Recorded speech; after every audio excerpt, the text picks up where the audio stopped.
যুদ্ধ কি শুরু হয়ে গেছে?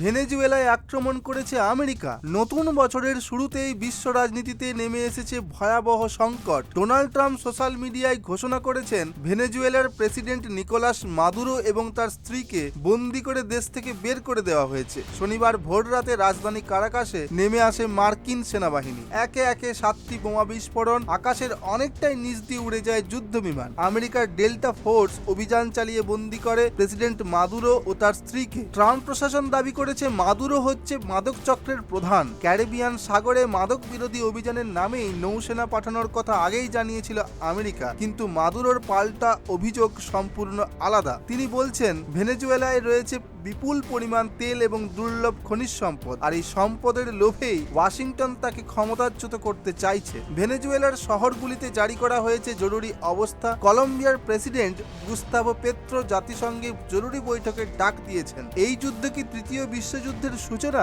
ভেনেজুয়েলার পরবর্তী পদক্ষেপ কি হবে? বিশ্ব কিভাবে প্রতিক্রিয়া জানাবে? এই গুরুত্বপূর্ণ খবর সম্পর্কে আপনার মতামত কমেন্টে জানান। শেয়ার করুন আপনার বন্ধু বান্ধবদের সঙ্গে এবং আরও এমন আপডেট পেতে আমাদের চ্যানেল সাবস্ক্রাইব করুন। বেল আইকনের ক্লিক করতে ভুলবেন না।